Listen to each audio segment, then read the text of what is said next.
I'm going to attach the bat is, I put the bat pins in first. Don't put the bat pins in after. It does not go like that, because then that will hit your hand every time. So this goes down first. I like to get just a tiny smudge of clay, kind of put it on the bottom so it kind of helps reduce any kind of wiggling. And then pop it down. All right, I'm gonna center my clay as normal.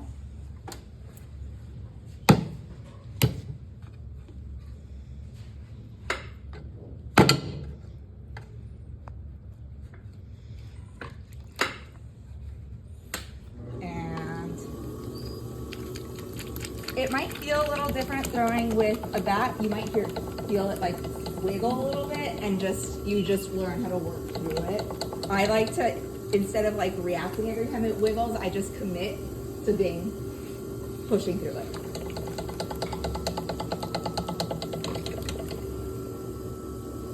I'm gonna cone up.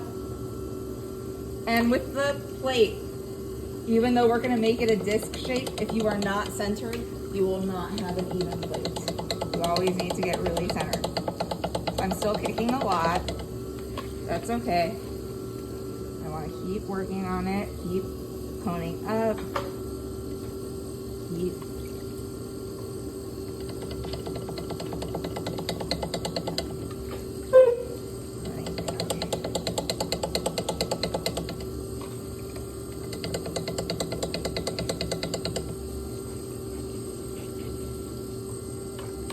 Do that one more time.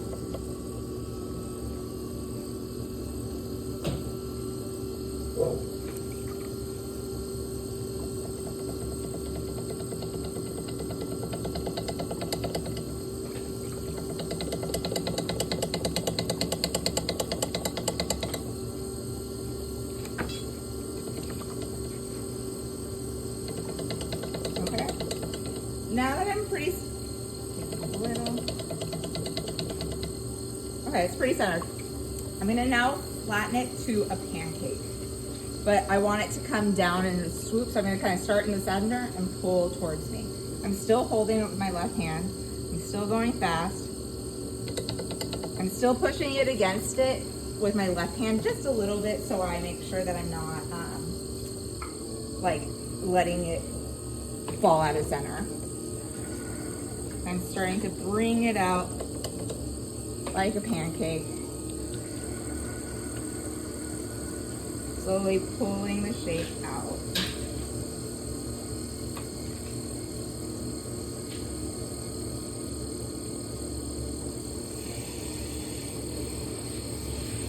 How thick do you think I want this to be? Any guesses? Between a quarter and an eighth. We don't want it too thin, because you don't want, the thinner it is, it might warp. And if you want to do a foot on it at all, you want to have a little bit of space. So between a quarter and an eighth. Or I'm sorry, between a quarter, sorry, I said that wrong. I would have it a hair larger than a quarter inch.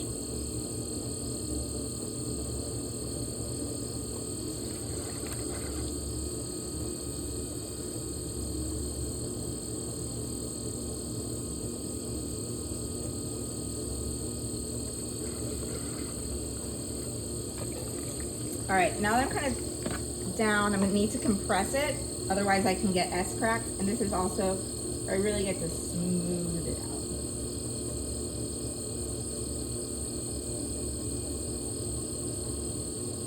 I'm gonna take my time compressing it, because I also don't want to get any kind of shallow areas. Sometimes you might see like little ridges. You want to try to make it as even as you can, because you don't want any kind of, like, if you have like a steak with a sauce, you don't want the sauce pooling in any areas.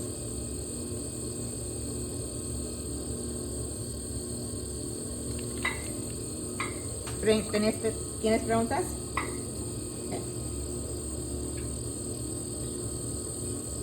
All right, now that I have a my shape. I'm gonna slow down a little bit. Medium speed. And I'm gonna take this like inch from this part. I'm using the side that has like the little lever. And I'm gonna sneak it in. Notice I'm not going in super up, I'm going in sideways. I'm gonna sneak it in about an inch.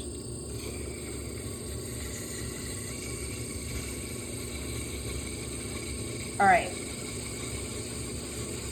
And then I can lift it up a little bit. First of all, this is a plate. You could be done. I would just kind of clean up the sides, maybe stick my fingers on the inside, compress the rim.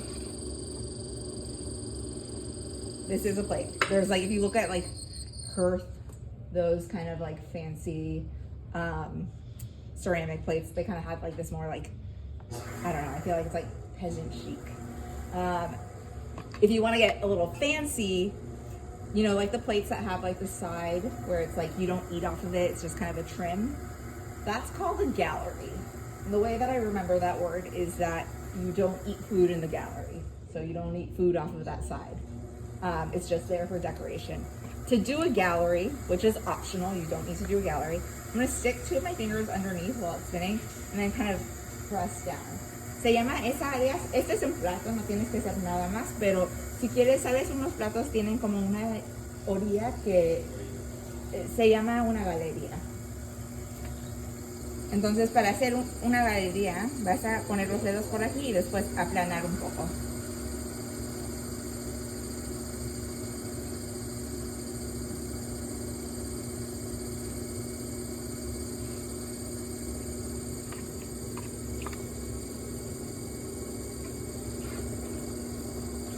Compress my rim. All right, ta-da!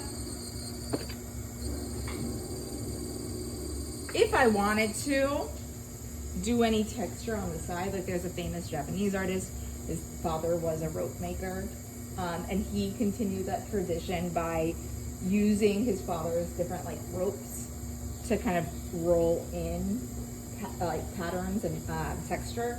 So like if you wanted to, you could, we have in our decorating tools, so like cool different textures.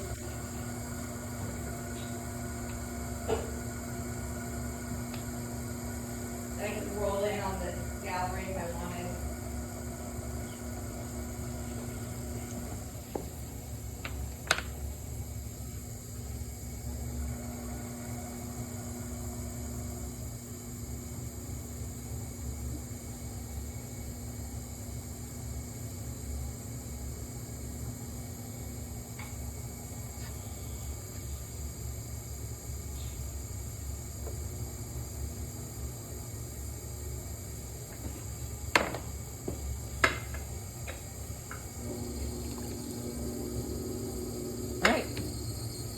And then I'm going to take my wire tool and I'm going to make sure there's no kinks in it. And then I'm going to slowly push down and pull through. The reason I use the bat is because I can just lift this off. Sometimes it gets a little stuck and you might use like a knife edge to kind of prop it open, pry it open. And then I can just wrap it and put my name on a piece of paper. Sometimes students will go like this and write their name in. But with plates, they all do look the same. So I suggest a piece of paper and then wrap it in plastic and put it on our shelf. Once it's dry, you'll be able to kind of pop it off. Sometimes when you'll still need to be able to, like, it'll still feel a little stuck, even though it's leather hard, and then you'll just wire it again later. But we let it dry on this. If you were to start trimming next week when I'm still not here, do the same thing as if you were trimming a cylinder. You could do a foot, or foot is optional on the plates. If it's really thick, I expect a foot. But this would be fine without a foot. Questions? You would still trim the base so to clean this up. All right, cool. Thank you.